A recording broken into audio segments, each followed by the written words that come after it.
Sit down, boy. You just got the wind knocked out of you.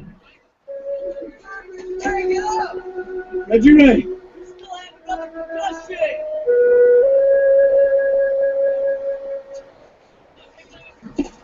Doesn't look good, Coach. Can he play? He's in a coma. Answer my question. Can he play? I don't even think he can breathe. We got to get him to a hospital immediately. You listen to me right now. I don't care what you have to do. Reggie Ray stays in the game, God damn it! Welcome to another show of Men of the Scarlet and Gray Live, our 7th episode, and of course our opening is a homage to Michigan and their handling of concussions this past weekend.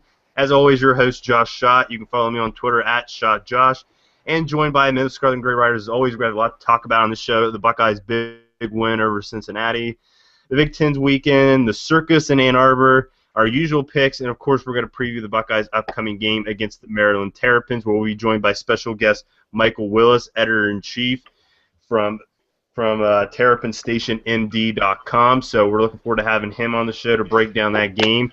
And now I'll introduce you to our always informative, always entertaining Men of the Scarlet and Gray Riders. First, Andrew, you can follow at Bucknut22. Andrew, how are you doing today? Hey guys, how we doing? Just wanted to say thanks for everyone listening, and looking forward to another good podcast. Chip, how you doing today? You can follow Chip at Chip Minnich on Twitter. How you doing, Chip? I'm doing well. Thank you for asking, and looking forward to talking about Ohio State, the Big Ten, and as you described, the circus atmosphere up in Ann Arbor, Michigan. And, of course, the always controversial Shannon Sommers. You can follow him on Twitter at SMSOMMERS84. Shannon, how you doing? Doing good. A little tired.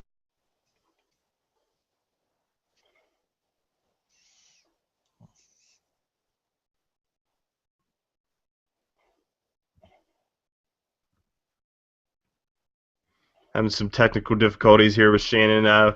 As he'll gets that figured out, he'll join us here momentarily. So we're going to kick off the show now looking at the Buckeyes' big win over Cincinnati.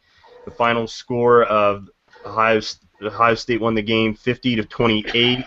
It was a pretty interesting start to the game as the Buckeyes got off to a big lead, let Cincinnati get back in it before they finally put their foot back on the pedal to win. What was your initial thoughts on the Buckeyes' big win of the Bearcats, Chip? Well, the positives, I mean, anytime a win is always a positive. So the positives of Ohio State's win over Cincinnati, first and foremost, the running game seems to have been established with Ezekiel Elliott as the primary running back. Second, the offensive line seems to have developed cohesiveness and chemistry, and that can only happen or develop with repetition as a unit. And third, the continuing maturation and development of J.T. Barrett as the starting quarterback. Considering Barrett's inexperience heading into this season, it is encouraging to see how well Barrett is playing in the most important position on the field. If there are any negatives to focus upon, or be concerned about, I should say, is the pass defense. Now, with Chris Ash arriving in the offseason to implement a more aggressive scheme, one area that Ohio State fans either overlooked or ignored with an aggressive scheme is that aggressiveness has a cost. And what I mean by that is a cost by playing tight press coverage can result in the possibility of big plays. And Josh, you kind of alluded to Ohio State allowing Cincinnati to get back into the game. Ohio State suffered 3 long touchdown plays against Cincinnati. So I would look against a very talented Maryland wide receiver staff, and I know we're going to be talking in greater detail later on in the podcast, but I'd look for Ohio State's coaching staff to adjust the philosophy with their safety alignment, especially in the latter portion of the game, to protect the middle and deep areas of the field. Because Ohio State's opponents, I know that everyone likes to see Ohio State apply pressure with the blitz, but Ohio State's opponents so far have been picking up that blitz pretty well. So it's going to be very important for those safety play, regardless of who's in the game, to be in the right spot to help in the coverage. I'm glad you brought that up about the press coverage because it's really an all-or-nothing scheme. And as you saw when they have nothing, Cincinnati, they had those 3 big plays. And outside those 3 big plays, I thought the secondary didn't play too bad. Andrew, what was your thoughts on the Buckeyes win over the Bearcats? Well, first off, it was a very good win. The team looked good. Biggest thing that stood out to me, finally, Ezekiel Elliott, he emerged. He ran the ball 28 times. He ran for 182 yards, and he played really hungry, in my opinion. I think we know Ezekiel can be the man to rely on, and JT's developing. He's getting good time in the pocket now from the offensive line. And the only negatives I see from last game was those couple of deep balls thrown on the defense. And then we just had that one tough series where we had a couple of drop balls. But overall, the Buckeyes are improving, and I think every game they're getting better and better. So I'm looking forward to seeing how they continue their improvements throughout the season.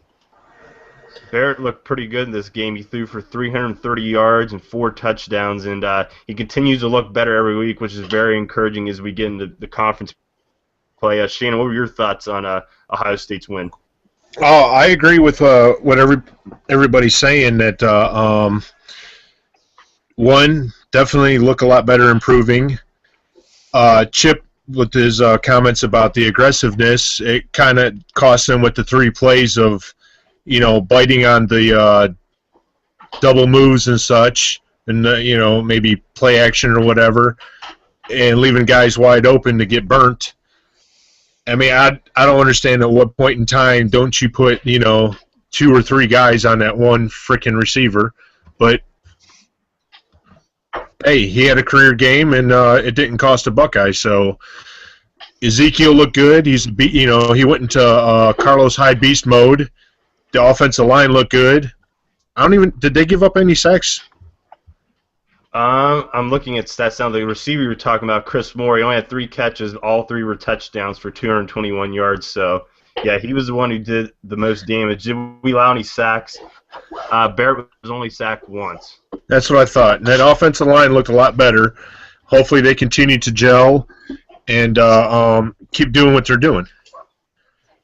Absolutely. I thought the Buckeyes looked a lot better offensively and really gave me a lot of hope. Ezekiel Elliott was a really coming out game, I thought, for him. I hope he continues to be the number 1 back and they give him a lot of carries. Of course, I want to see Marshall and Dontre Wilson to continue to be involved with the offense as well, because they both bring a different look than compared to Ezekiel. And I don't know, the offense really impressed me this game. I hope they continue. The defense, obviously, the secondary still needs some work.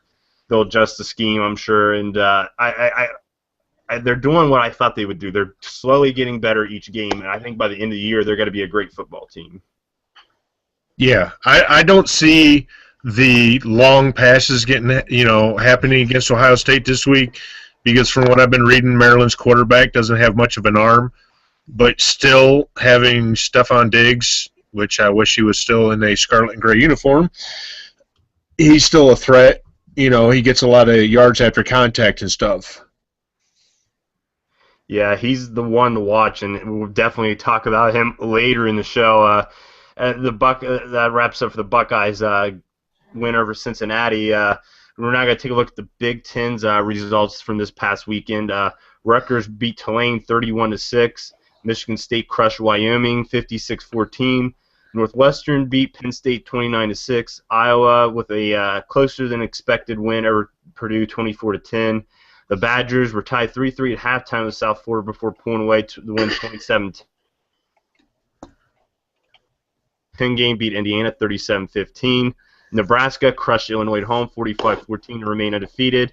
And the Michigan Wolverines lost the Little Brown Jug to the Minnesota Gold Gophers 30-14. So it was an interesting week in the Big Ten. Of course, let's keep the talk off Michigan for a second. We'll discuss them separately from the rest of the conference with their little circus going on up there. Your guys' thoughts on the rest of the Big Ten games this weekend? We'll start with you, Shannon. Biggest shock was Northwestern knocking off Penn State. Yes. And the worst thing about that whole game when I was watching was Northwestern was letting them back into the game. They weren't putting it away until towards the end. Mm-hmm. But, it was like Northwestern kept making mistake after mistake after mistake, but for some reason Penn State couldn't move the ball, and give credit to Northwestern. I mean, they did a great job. Purdue Purdue is, like I said last week, they are slowly but surely starting to build a little bit of momentum. Little things are starting to come together. You're going to start seeing them, be more productive. Start seeing them getting some wins here pretty soon. Yeah, I thought Purdue looked a lot better. I mean, Iowa, they're a very inconsistent team, but I thought the Boilermakers put up a really good fight, and they're going to win more games than I thought this year. I think Hazel's definitely got them heading in the right direction, and of course Penn State. I think Penn State got exposed. Their undefeated start was a fluke, and I think we'll find out once Big Ten play gets going here that the Nittany Lions aren't as strong as we initially thought. Chip, what are your thoughts on the Big Ten's games this past weekend? Well, I mean, obviously, I agree completely about the comments about Purdue and Darrell Hazel. I definitely agree that Darrell Hazel has Purdue going in the right direction. He just needs time, because you're talking about a program that has been, I think Shannon in previous podcasts said, the cupboard was bare. He's from somebody who I always respected Darrell Hazel when he was the wide receivers coach at Ohio State, so obviously there's a lot of bias there. But knowing what he was able to accomplish at Kent State, it's obvious that he just needs time to develop the same thing at Purdue. As far as the other teams in the Big Ten, Wisconsin seems to be coming on strong behind Melvin Gordon. I agree about Penn State as being a team to watch. Especially in 2 weeks, they're going to be at Michigan. The question that is kind of on my mind is, James Franklin, I think, is a very, very good coach, and obviously he's going to get Penn State more talent with his recruits over the next year or two. Is he going to be able to keep Christian Hackenberg healthy for the stretch conference run, because the offensive line can't protect him? Michigan State, Nebraska both look dominant, and I know we're going to be discussing that their game on Saturday night in gritty detail further on in the podcast. Rutgers had no problem with Tulane, as you mentioned, and they get Michigan coming into Piscataway Saturday night. And big props to Minnesota for their dominating win over Michigan in Ann Arbor, because I've always believed Minnesota made a huge mistake back after the 2006 season when they fired Glenn Mason. They compounded their mistake by hiring Tim Brewster, but they seem to they've rectified their mistake by hiring Jerry Kill. And Minnesota may not be flashy, their pass offense may not be too sophisticated, but that Minnesota team is very physical on both lines of scrimmage. And I want to emphasize, word of caution to any Ohio State fans that listen to this podcast, that game at Minnesota on November 15th is going to start to loom larger and larger, because that Minnesota team may not necessarily be, I'm not predicting any kind of a New Year's Day bowl game per se, but that Minnesota team is going to be a thorn in the sides of a lot of teams in the Big Ten Conference for the rest of the season. Well, the Minnesota. You're exactly right about them. They're a prototypical Big Ten team. They represent a Big Ten team perfectly, an old school Big Ten team. I mean, they don't have a very fancy passing game. They rely a lot on the run, and their defense is pretty rock solid. They're fundamentally sound. That's the key. Yes. Yeah. That's the word. It's a big trap game for the Bucks. Yeah, I remember I'm glad you brought that up, Chip, about the offensive line for Penn State. I remember turning that game on. There was a lot of games going on, of course, at that time at noon. And Penn State Northwestern wasn't the most exciting to watch, but I remember when I was tuning in, the Wildcats seemed like every play were in the backfield with Penn State. Hackenberg couldn't even get a playoff. I doubt he makes it to the end of the year healthy. I doubt it. No, he looked like he was scrambling for his life. Go ahead, Chip. I'm sorry. Oh no, I was just in recruiting. Let's face it, with all of the sanctions that Penn State had, fair or unfair, I don't want to get into that. That's a completely different subject. You're gonna suffer with just the numbers, and unfortunately, with the numbers being down and injuries, Penn State's offensive line is the weakest part of that team, and their best player is playing behind the weakest part of their team. So it's gonna be like I said, it's gonna be something I think to keep an eye on as the season progresses. Yeah, he's not really the greatest part of your team if he's behind the weakest part of your team. That kind of makes it pointless. He may become the most injured part of your team. well, in Michigan, they think that will bring you a Big Ten championship. So, we'll get to that mess in a second. Andrew, what's your thoughts on the rest of the Big Ten this past weekend? I'm pretty impressed with Rutgers. I mean, 4-1. I would have liked to see them beat Penn State a couple weeks ago, but I think Maryland's coming out to be a pretty strong team. And, of course, the Northwestern game, that was a big surprise for me. Especially Penn State at home on their homecoming weekend. Wasn't expecting that. Pretty surprised. I'm not surprised, but Michigan losing again on the road to Minnesota. And then I'm not surprised with the Nebraska, Illinois. I think that Nebraska-Michigan State's going to be a good game. Really safe. Who's on top? So it was a pretty good weekend of games for the Big Ten.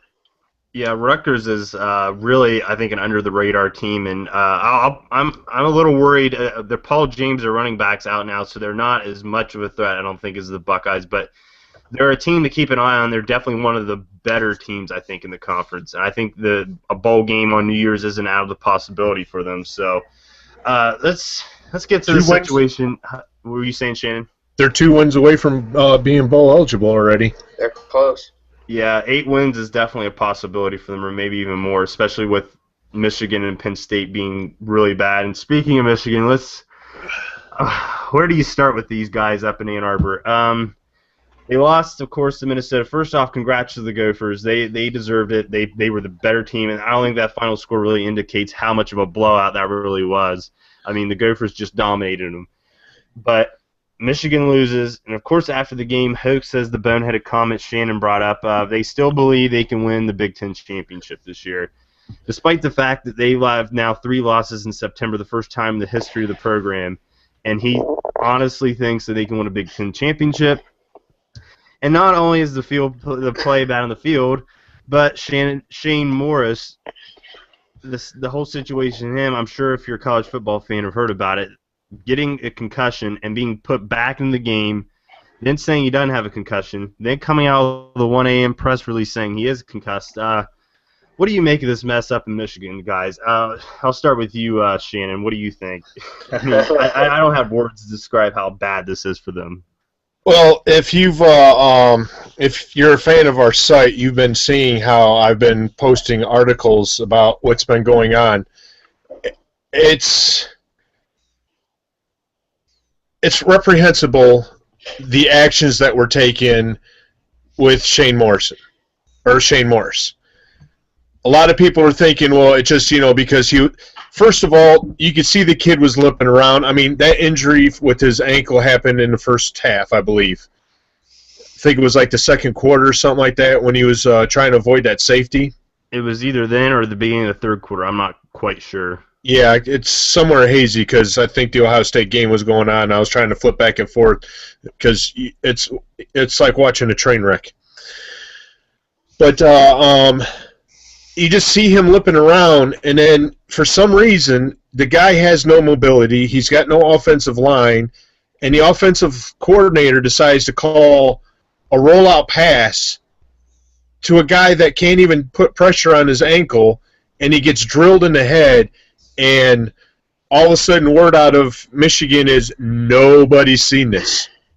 Nobody on the sideline seen him get hit in the head. Nobody on the sideline seen him get up, almost fall down, and his lineman standing there holding him up. But yet, there's been reports about how the offensive coordinator was telling him to fall down to the ground, but nobody's seen this. There are just so many stories and contradictions. It's unbelievable.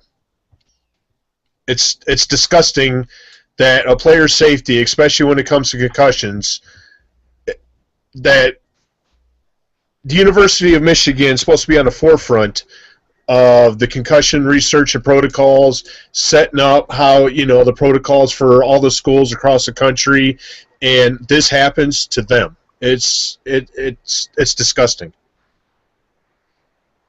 And Hope just going in the full denial mode about it. I mean, it brings up the point of him not wearing a headset, and of course, if he's wearing a headset, he could have maybe known about the injury. And then they ask him about the headset on the presser Monday, and he refuses to wear a headset, and it's 2014. What head coach doesn't wear a headset? I mean, just for simple things like an injury, like that. I mean, it's flabbergasting. It's really flabbergasting that a major college football program like the size of Michigan could be so poorly run. Well, the thing I don't understand is in his press conference, he sat there and said that he talked to the sideline judge and said he wanted to buy Gardner coming back in by using a timeout, and he was told he couldn't. Then another official told him he could. So he's sitting there talking to these officials, and all of a sudden, right, and Shane Morrison comes running on the field, and you can see the officials asking him, do you want to take the timeout? And him signaling, no, go, let's go, let's go. So, I mean, what's really going on here? I mean, and then on top of that, call the timeout. The third stringer, Bellamy, he couldn't even find his helmet. I mean, like 50 helmets on the sideline. I mean, that they were saying that pretty much symbolizes the whole situation. Your third string quarterback doesn't even know where his dang helmet is. Yeah, as much as we like to rag on Michigan, right now it's not even funny. It's a little funny. Well, it just, to me, it's not the Morris situation. I'm talking about the performance on the field. Yeah, it's a tragedy. And I mean, Morris, he threw for 76 yards, I think. Yeah, it was something ridiculous. Andrew, what's your thoughts on the situation? I think the whole thing is a mess, and I think the program's not handling it right. My biggest thing that's bothering me is why was a statement released at 1 a.m. about it. I don't know. I just find that kind of odd. The timing of I think the whole thing's being handled wrong by the program, and it's embarrassing, and it's sad how that happened and how they didn't have a system down for like what happened. Any program should be prepared for that, and they weren't. So it's highly embarrassing. Well, the fans clearly saw the injury on the field. I wanted to bring this up. They were booing Morris being put back in the game because everyone in the stadium clearly saw he was injured. The few people that were there, they saw it, and that's from what I've read on the Michigan blogs in their comments section. They were booing because they just couldn't believe the stupidity of putting him back out there. And like you said, Andrew, it's such poorly run. It's such a poorly run program, and from top to bottom. And I don't know, Chip. I know we got to talk to you earlier today about this a little bit. Your thoughts on this? Well, Josh, you're right. Just for the listening audience, I had contacted Josh and I said that I had been throughout the day listening to various interviews by Michigan personnel on this subject. Just to kind of put it in perspective, a week ago at this time, if you recall, the story last week, if you recall the stories that I was retweeting from players, former Michigan players like Michael Taylor, the story that was on ESPN's pregame show that discussed how poorly the football program was doing under Brady Hoke. You had former players like Brian Griese and Desmond Howard taking shots. That was before Minnesota came into Michigan Stadium to win the Little Brown Jug. And then we've been discussing, I know Shannon had an article on the site about everything that happened with Shane Morris and the concussion. And a person that I've truly enjoyed following on Twitter, and I've enjoyed reading his books, is John U. Bacon, who is a journalism professor at Michigan. He's written several tremendous books about college football, such as Fourth and Long and Bo's Lasting Lessons. And one of the things that he mentioned in the one of the interviews that I listened to today, and just hear me out on this one, is he said that going to a college football game is an irrational purchase, and what he meant by that is that any college football fan can choose to stay at home, and what you need to do, you can stay at home, watch a game for free. Any university needs to make it attractive for the fans to come to the game. And when he made this point on some of these interviews I listened to, he pointed out Michigan used to have a wait list for years for tickets, which is completely gone because of Dave Brandon. Cub Scout troops, that when they want to take a tour of Michigan Stadium, this used to be a free thing that you would take. I don't know what the average age of a Cub Scout troop is, but Michigan now charges Cub Scout troops for Michigan Stadium tours. All these things that are happening up in Ann Arbor are completely self-inflicted wounds. And one of the things that, when listening to these interviews, John Bacon mentioned, he said, ever since the death of Bo Schembechler on November 16th, 2006, which was the day before the game, number 1 Ohio State, number 2 Michigan, the Michigan football family has been suffering from a tremendous vacuum of leadership. They're barely above 500. The way that John Bacon referred to it is, who's in charge of the family? That even though Schembechler, his last game as Michigan's head football coach was 1989, he in essence was the godfather that presided over Gary Moeller and Lloyd Carr, and ever since Bo Schembechler died, there's been a tremendous leadership vacuum. As we are recording this podcast, I'm not sure if you guys saw this, I'm not sure if the listening audience knew this, but as we are recording this, up in Ann Arbor, there is a Fire Dave Brandon rally taking place in Ann Arbor. There's well over 8,000 students that have signed an online petition to have Dave Brandon removed as athletic director. And this is something that I think kind of summarizes the debacle that they have. And I wrote it down because I thought it was just something that John Bacon said that I thought that was so spot on. And John Bacon said, quote, "If you are ignorant, be nice. If you are arrogant, be right. But ignorance and arrogance is a lethal combination. Right now, up in Ann Arbor, they have both.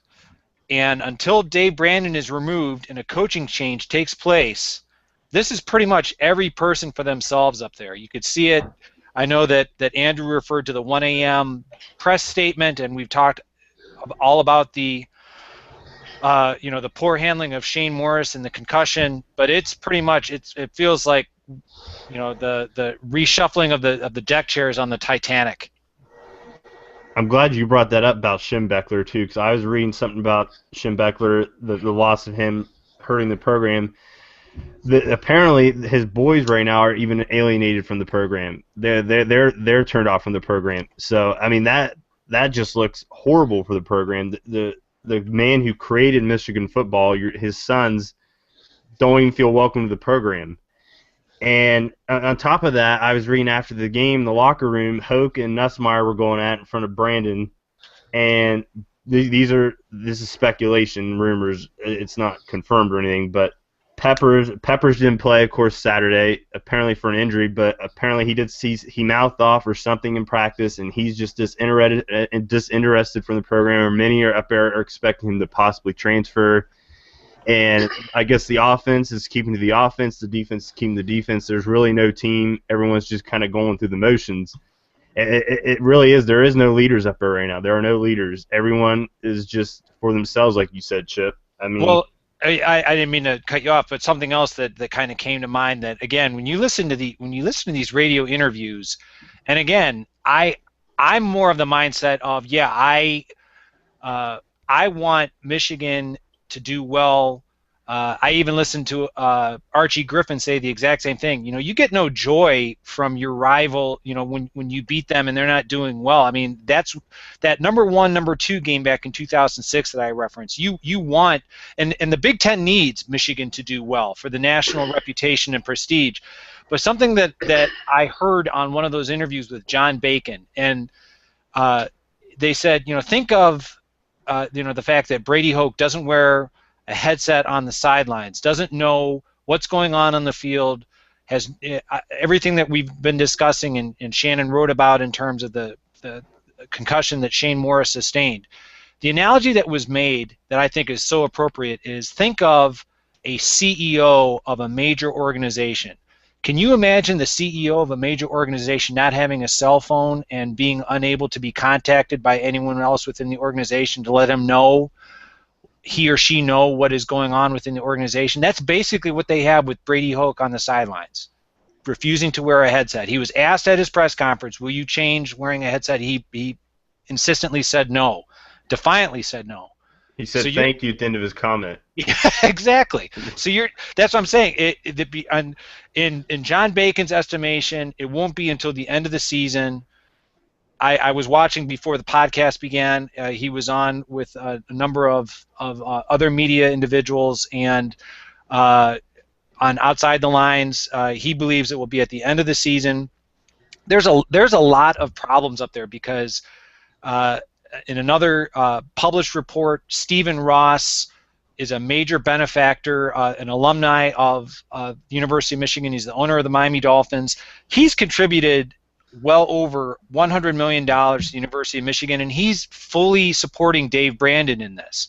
So you're talking about somebody who I don't want to say is the only wealthy benefactor of the University of Michigan, but a significant benefactor. So when you have somebody that's backing Dave Brandon, they have a completely brand new president who's 3 months on the job, mind you, from Brown University, that really has little to no experience in dealing with any kind of major college football athletics and the politics that's going on. But again, John Bacon, he was saying that he believes at the end of the season, the candidates, I realized there was something last night that John Bacon himself kind of shot down. The names Ward Manuel and Brad Bates are both former Michigan football players that are current. Ward Manuel is the current athletic director of the University of Connecticut. Brad Bates is the athletic director at Boston College. Both were highly regarded by Bo Schembechler. Both are well experienced. They are not businessmen like Dave Brandon. So there's a tremendous that should be very I guess you could say pleasing to any Michigan fans who may be listening to this podcast, that they would actually have capable and experienced athletic directors this time. And then John Bacon's estimation is that yes, one of the Harbaughs could be lured or Les Miles, but nothing will happen until Dave Brandon is removed. I think that's a great topic to discuss on next week's show, is the coaching athletic director candidates, because I think we could spend a ton of time on that. I mean, because it's very complicated. As you said, Brandon has to go before even the Harbaughs or Miles will consider it. I mean, that's pretty much known as a fact. And that's something definitely we're going to discuss in next week's show, because, I mean, that situation is just, it's a mess, and there's a lot to say about it. And so now I want to go to the next part of our show now, and I want to introduce our guest. I don't know if he has or not the games upcoming this weekend, as we always do with the national games, Big Ten slated games. But I'd like to introduce Michael Willis. He's the editor-in-chief of Terrapin Station MD at terrapinstationmd.com. You can follow him on Twitter at terpstationmd. Michael, it's great having you show, and I hope you don't mind picking some games with us. Not at all. I'm looking forward to picking a few games. Love the show so far. Well, it's great to have you on. We're very thankful to have you on. We're going to take a first look at the national games this week. There's a lot of top 25 games happening. Number 6, Texas A&M at number 12, Mississippi State is the first game we're going to look at. Two top teams from the SEC. Who do you guys like in this one, the Bulldogs or the Aggies? Shannon will go with you first. Ooh, that's going to be a tough one, because Texas A&M almost got beat this last weekend, and Mississippi State's looking kind of good. But I think A&M's going to bounce back, and they're going to I think they're going to end up routing Mississippi State. Who do you like in this matchup, Michael? I'm going Texas A&M too. I like Sumlin's game plan. He really attacks teams. They're 5th in passing yards overall, 2nd in points for 51.2 points per game. And yeah, they haven't played a lot of people, but they made Arkansas. They ran Arkansas out of the building. They beat them up pretty well. You have South Carolina. I like Hill. I think A&M's going to win this one, and I think they could probably win it pretty handily too. Chip, who do you like in this matchup? I'm going to be the contrarian. I like Mississippi State over Texas A&M, even though Texas A&M came back against Arkansas. I think Mississippi State's going to be able to control the clock in this one, but I think it'll be a really good game. Andrew, who do you like, Bulldogs or Aggies? I'm going with the Aggies. I think Kenny Hill has a big game, and Aggies pull it out at Mississippi State. I'm actually going to go Chip here. I like Mississippi State here at home. Dak Prescott's having a great season. I think this game could really be a big shootout if Mississippi State can limit the turnovers and keep up with the Aggies. I think this game could be a shootout, but it wouldn't surprise me if the Aggies would win this game big. But it all depends on how Mississippi State can be consistent. As we saw against LSU, they upset them, but they almost let them come back and win the game. So. Moving on, another SEC matchup, number 3 Alabama at number 11 Ole Miss. Andrew, who do you like here, Alabama or Ole Miss? I'm gonna go with Ole Miss here. I think Bo Wallace attacks Bama secondary, and I think Ole Miss wins by a touchdown. I like it, a bold upset pick. Chip, you think they can pull the upset off too? I do not. I think Alabama is in Ole Miss's head. It has been for a number of years. I think it's going to be a close one. I think it's going to be interesting to see, especially because this is Alabama's first true road game, and I think Ole Miss defensively is going to make it interesting, but I just think Nick Saban is going to have Alabama ready for this one. Who do you like, Michael, Tide or the Rebels?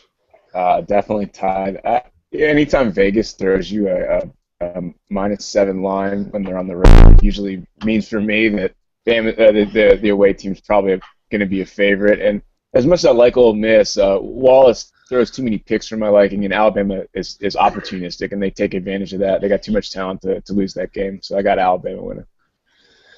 Shannon, who do you like here, Roll Tide or Rebel upset? I'd like to see the upset, but Roll Tide. Yeah, I'm the same. I just can't see Ole Miss pulling this one off, even though it's at home. If they get some luck and they can force Alabama into turnovers, they got a chance. But I can't go with the upset here. I like the Tide in this one. So moving on, number 14 Stanford at number 9 Notre Dame. Notre Dame's undefeated.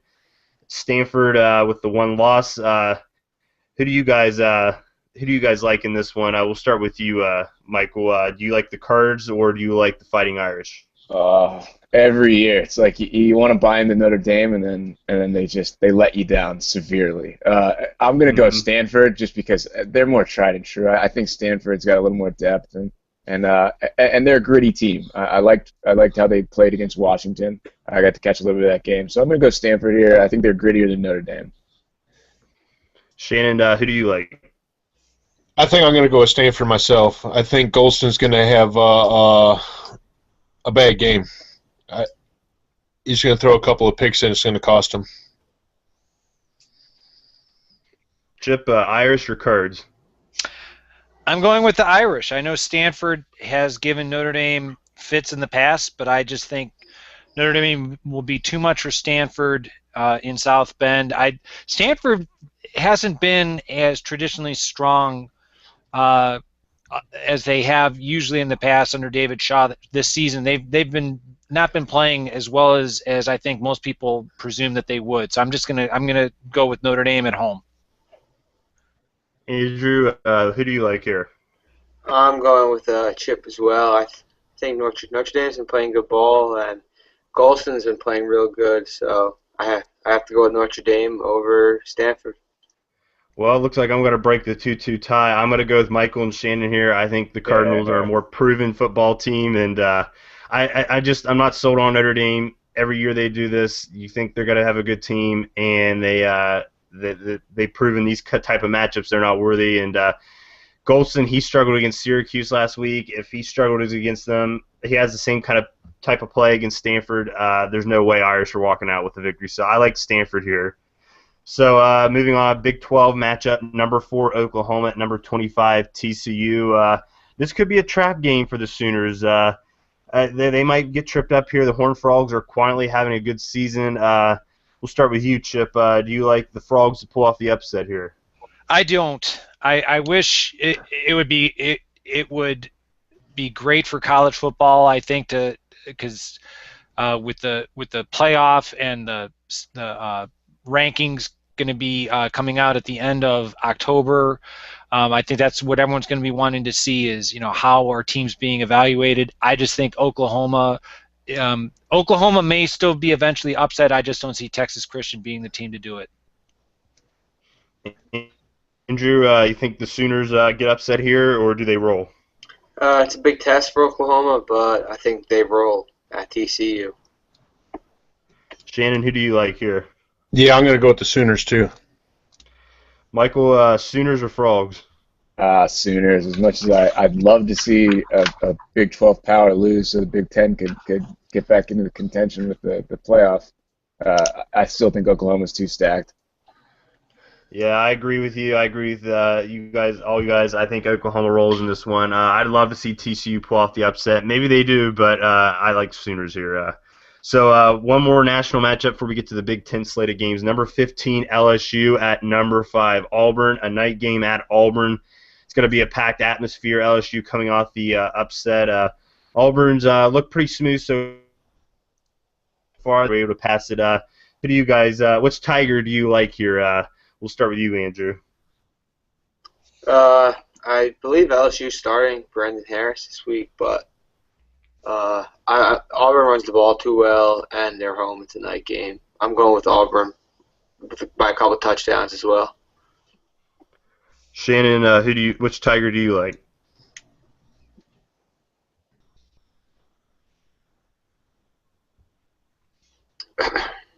Having a little technical difficulties with Shannon. We'll get back to him. Chip, who do you like, Auburn or LSU? I like Auburn in this one. I think LSU, there's a lot of talent there, but it's really young.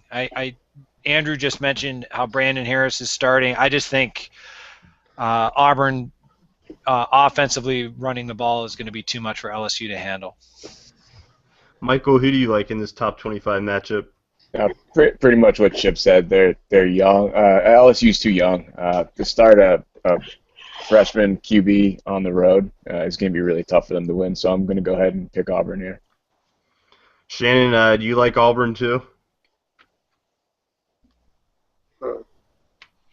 It's back in. We're having a little bit of technical with Shannon. My pick here is Auburn too. I don't see LSU having enough talent, as you guys said. They're a very young football team, so they're just not quite there yet. Next year they're probably going to be a better team. Here's an interesting stat for you as I was researching this game. The visitor has lost 12 of the last 14 here. That doesn't bode well for LSU, so I like Auburn to roll here at home and to stay undefeated. Shannon, are you back with us? Yeah, I'm going to go with Auburn also. All right, 5 in a row for Auburn. So moving on for the Big Ten slate of games. Only 5 matchups, of course, this week because we're not getting into conference play. Purdue at Illinois is the first Big Ten matchup we'll take a look at. Purdue's looked better than expected. Illinois skated by with a couple of close wins early in the season. They got pounded by the Huskers last week.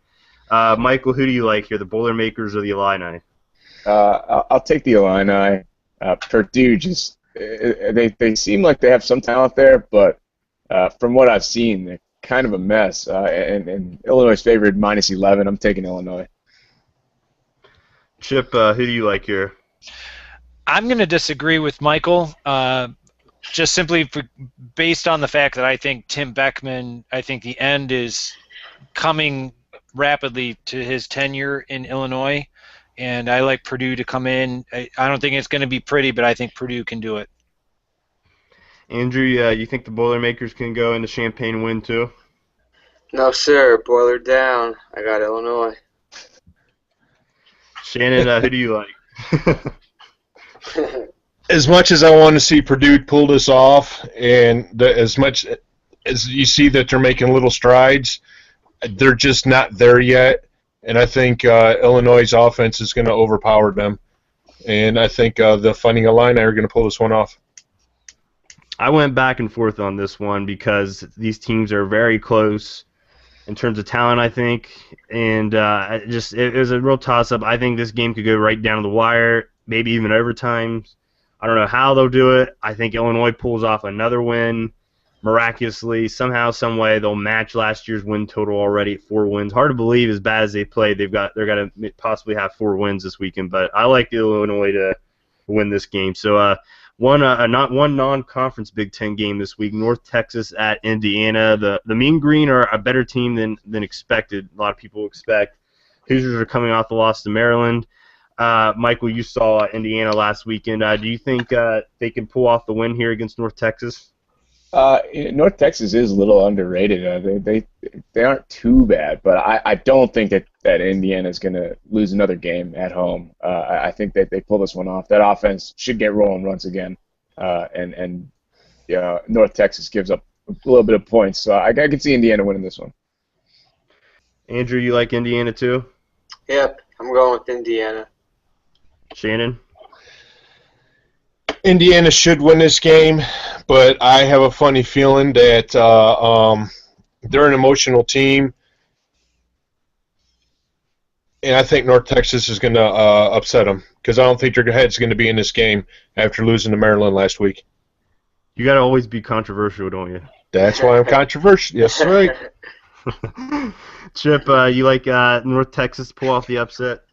I like Indiana to continue their, I don't want to say inevitable march, but their probable march to a Detroit bowl game. How's that sound?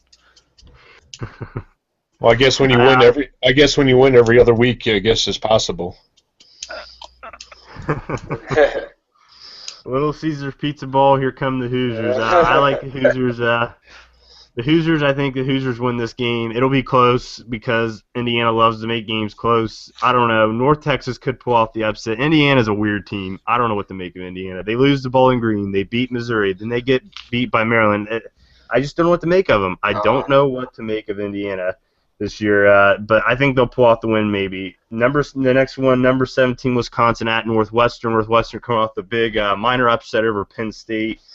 The Badgers didn't look very smooth as usual, I thought, against South Florida last week. Shannon, who rolls in this one, Badgers or Wildcats? Oh, I don't think Northwestern is going to be able to shut down Wisconsin's running game. I think that Wisconsin's offensive line is just going to open up some major holes, and I'm going with the Badgers. You like the Badgers too, Andrew? Yep, I think Wisconsin running game's too strong for Northwestern, so Wisconsin rolls. Chip? Wisconsin rolls behind Melvin Gordon. You like the Badgers too, Michael? Yeah, I like the Badgers. Yeah, Melvin Gordon's just going to be too much for the Wildcats to stop.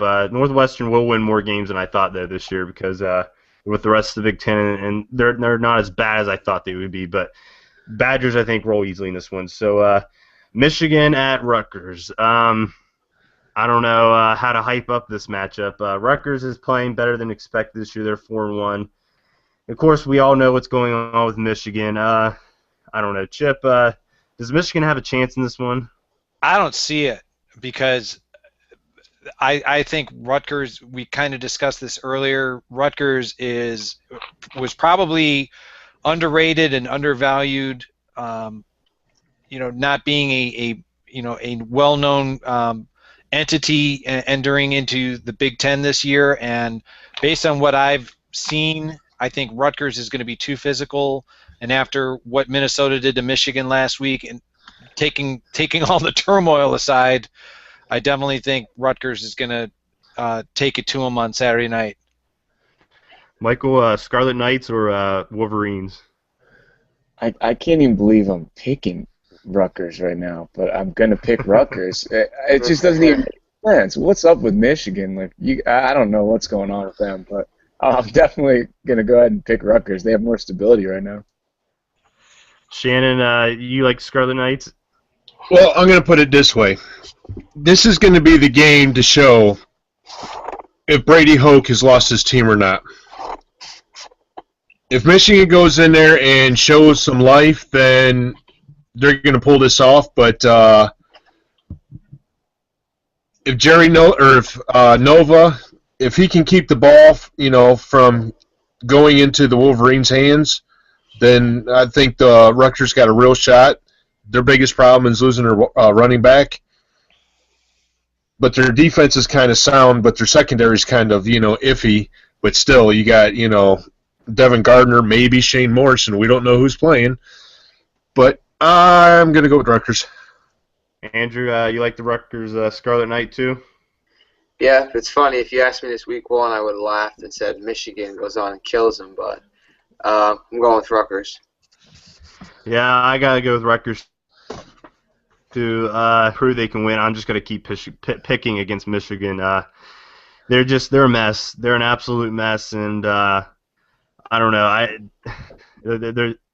It's indescribable what kind of mess they're in. I mean, it's 10 times worse than what Ohio State went through with Tattagate a few years ago. But one more Big Ten matchup, take a look at, a top 25 matchup. Undefeated number 19 Nebraska, the only undefeated Big Ten team left, goes to East Lansing, take on number 10 Michigan State. This is a pretty big matchup, guys, and it'll definitely determine the outcome of the Big Ten. We'll start with Chip. You like Sparty, or do the Huskers pull off a big upset?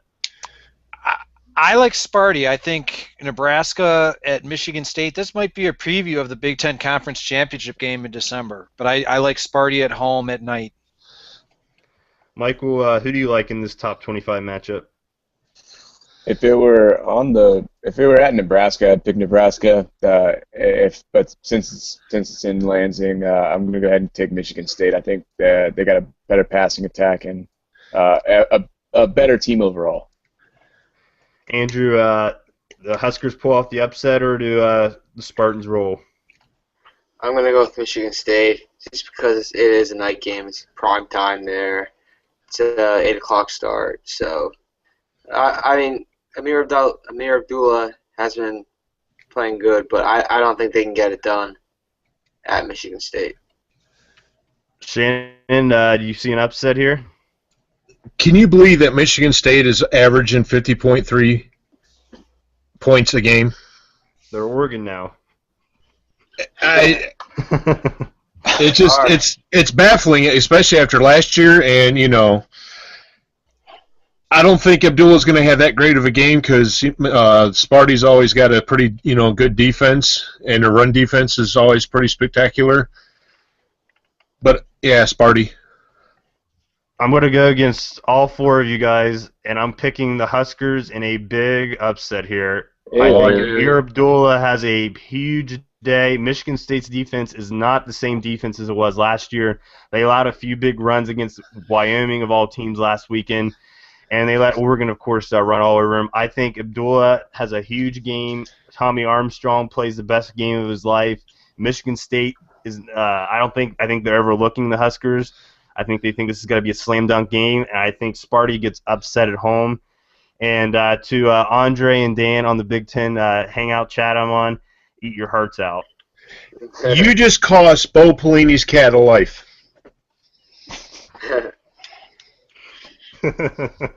It's worth it.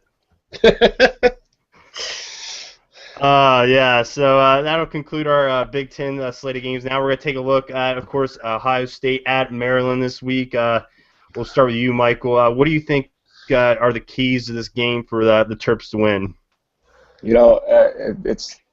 It's hard to say. Ohio State's definitely a better team on paper, without question. They got all the talent in the world when you look at their roster and the kids that they're recruiting. But when you look at how Ohio State lost to Virginia Tech, a lot of it came down to converting those third downs. Virginia Tech did a pretty good job of that and really capitalized on their opportunities. Turnovers played a big factor as well. So and clock possession. I think at home Maryland can do that. So I'm going to take the Terps on this one. I know it sounds ludicrous, but it's a pretty good Maryland team. I have to ask you, what player do you think has to step up the most if Maryland's got to win this football game?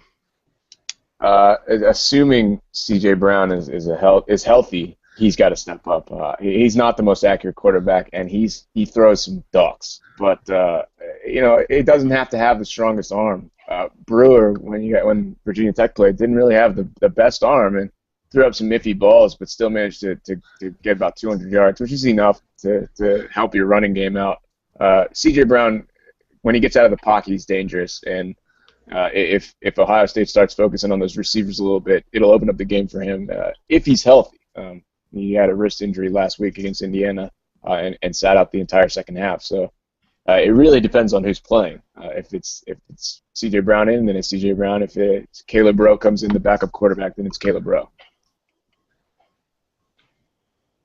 Who's got the better arm? Caleb Rowe. The backup actually has a considerably better arm. He played his ball in South Carolina and was actually a pretty good player there. Threw about 57 touchdowns during his career there, and played some pretty high level ball. But he's got a little bit of Brett Favre in him. He kind of throws things. He knows he has the arm strength to make the right throw, but or he'll throw it in a tight space and it'll just get picked off. He throws a good amount of picks, and he's got great touch on the ball. I have to ask you about Stephon Diggs. His performance this season, of course, he's everyone knows about him. He's a former Buckeye. He was with the Buckeyes before transferring to Maryland. Your thoughts on Diggs heading in this match, because the Buckeyes secondary it's proven to be shaky. Do you think Diggs can have a big day? Have you guys gotten the chance to see him play too many times? I've seen him play a little bit. I know when you guys were in the ACC, I've watched him a little bit play, but I don't know. I can't speak for the rest of Shannon, Chip, and Andrew. I have not. I've watched him some this year. Yeah, okay. So he's a guy who should be playing at Ohio State, but Maryland somehow managed to grab him. We don't get too many 5-stars through these doors, and Stephon Diggs was one that wanted to stay home and play for his hometown team, and we're thankful for it. He's a very talented player. He's electrifying. Stephon, I think he's going to be able to perform against Ohio State. It just depends on the rest of the team. If they can get him the ball, he can run against anybody. It'll be like going up against some Ohio State receivers. Really talented, really fast, really shifty, and he's the type of player that plays and understands how to pace himself at times and change gears a little bit and throw defenders off guard. He's really good. It'll be fun to see him play. I'm predicting a big game from him. Do you think he enjoys playing more of a physical game, or does he kind of shy away from physicality a little bit?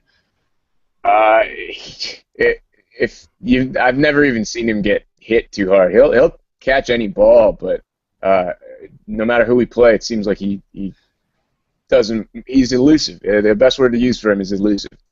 You throw the ball his way, he's going to find a way to catch it and then dodge a defender. The hits that he takes are very mild, and obviously we don't throw too many balls into tight coverage around him. But for the most part, he creates space, and no one can really get a clean hit on him. I just see Dorian Grant matched up against him the whole game.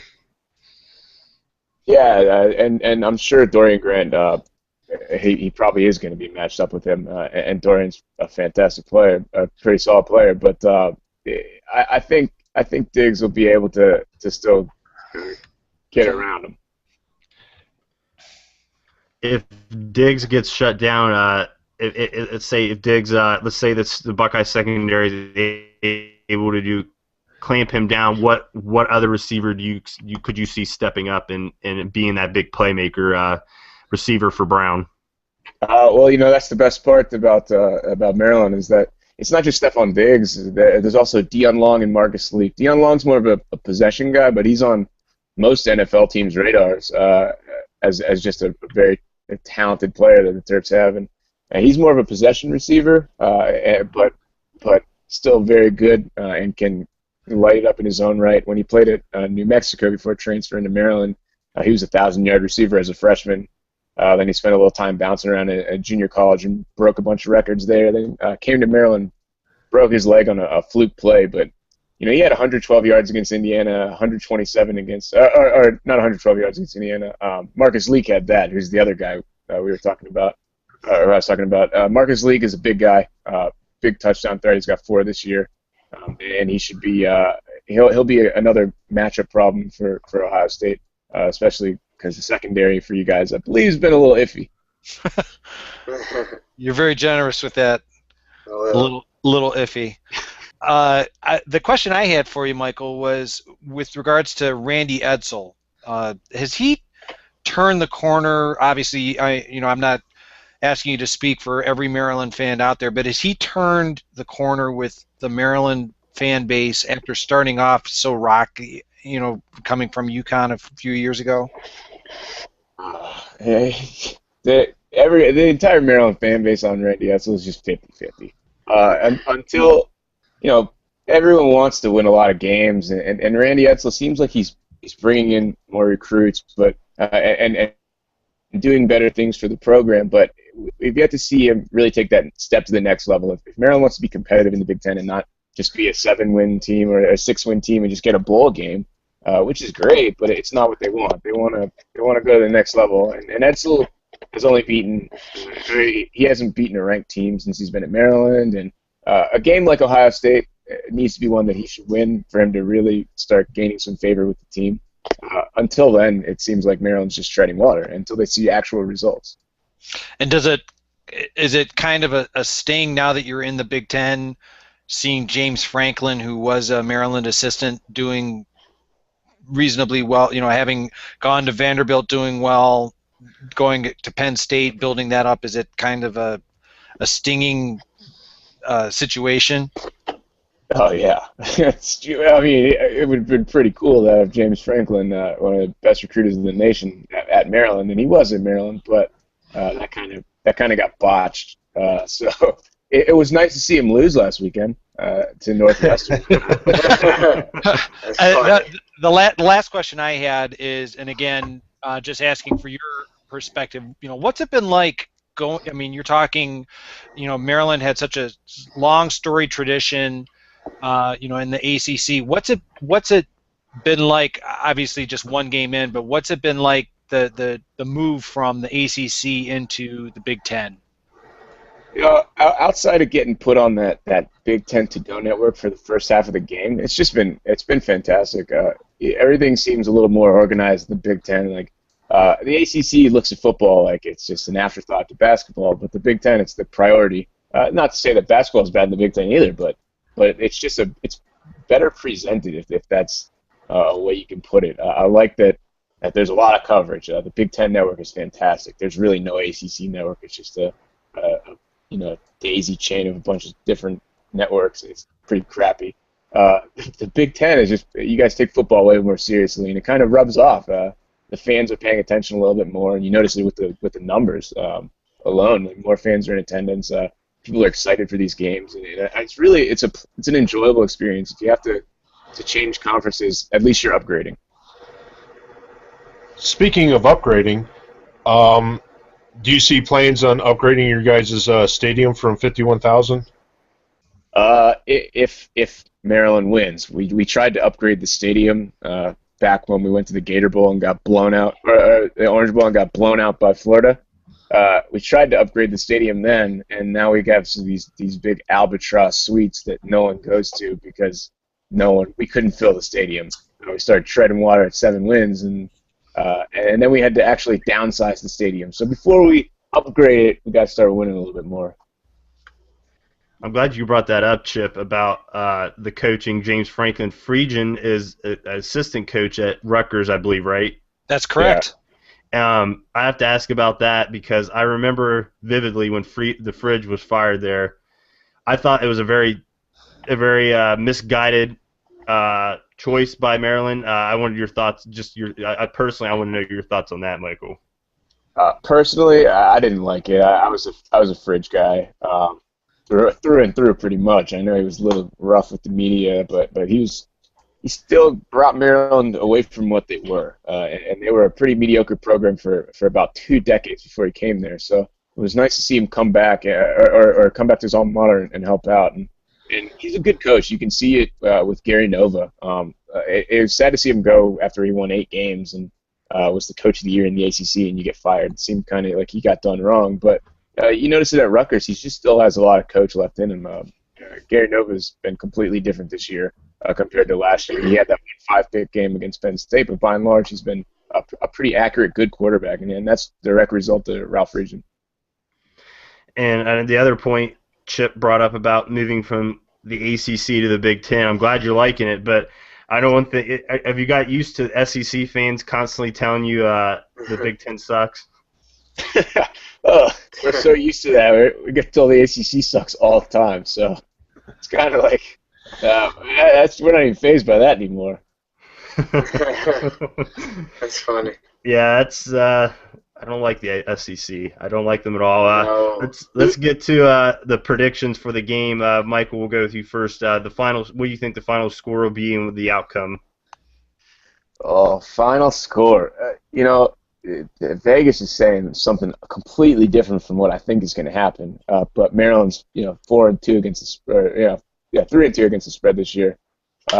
So I'm going to go with the Terps here. But I'm going to go 40-37, the exact same score of that West Virginia game. Just a high-scoring affair where there's no defense being played. Shannon, what do you think the final score and prediction will be? The prediction for the game. I think it's going to be 34-27 Ohio State. Two close predictions so far. Chip, what do you think? Final score and prediction. Well, I want to thank Michael for joining us on the podcast, especially for all of his insight on Maryland and his compliment of our pass defense, the iffy. But in all seriousness, thank you for joining us. I think this is going to be I completely agree with what Michael said, that Ohio State's going to struggle containing Stephon Diggs, Deion Long. But I think the pass defense, I look for Ohio State to modify what they're doing defensively, especially with their safeties. It's going to be enough for Ohio State to win on the road, and I'm looking for that running game to control the clock. So I'm going to go Ohio State 42, Maryland 31, with Ohio State scoring a touchdown late to kind of kill the clock, put the game away. And I know we didn't talk about this before, but I'd look out for Maryland's special teams too, because they've been very solid so far this season. Yep. Andrew, your final score prediction on this matchup? I'm going to go with Ohio State winning 38-28. I think the defensive line gets some good pressure, and secondary plays kind of well. So I think the offense rolls. I think Ezekiel has a big game, and JT, he'll hit open receivers, and Buckeyes win 38-28. I agree with all you guys. I think this is going to be a very close matchup. Maryland has the offense to keep up with Ohio State. It's all going to come down to the Buckeyes secondary adjusting. Hopefully they adjust that press coverage they had last weekend. I like Ohio State in this matchup, 45-34. They have a late score to really give them some cushion and pull off the win on the road at Maryland. I think it's going to be an entertaining matchup. Definitely one to watch.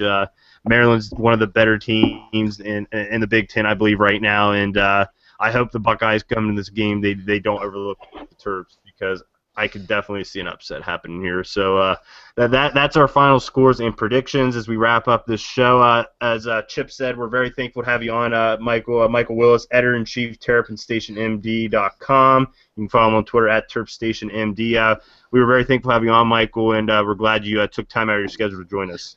Oh, thank you, guys. I really appreciate talking with you guys. Thanks a lot. Thanks for joining us. Your final thoughts, guys, as we sign off here.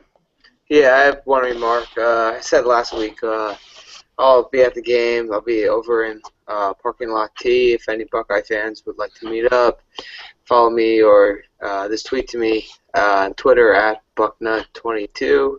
And, looking forward to another good weekend of college football. From the sounds of it, might not be a lot of Buckeye fans there because Ohio State gave a lot of tickets back, from what I understand. Yeah, they did. That's unusual. Yeah. Yeah, considering they scarleted out California last year, that is surprising. Chip, you got a final thought as we sign off? I think it's going to be a great game. I'm looking forward to it. I'm, again, thankful for Michael for his insights on Maryland, and let's just hope that we're all right and he's wrong. Let's hope. Shannon, you got a final thought? Yeah, I'd like to thank Mike for joining us. Very appreciative. It's very imperative. I mean, I don't think Ohio State's going to overlook Maryland. This is the best wide receiver core that we're going to face this year, and we got to bring our A game. Maryland's, just because it's their first year, they're not a slouch. So bring it or go home. Absolutely. Great show again, as always, guys, for Andrew, Chip, Shannon, our special guest, Michael. I'm Josh Schott. Thanks, everyone, again, for listening to Scarlet and Gray Live. Of course, you can listen to this on iTunes.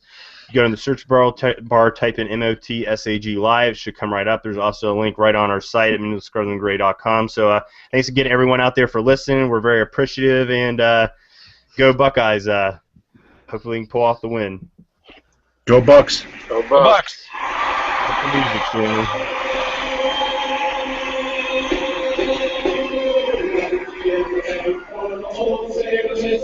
It's only a matter of time before they all get fired.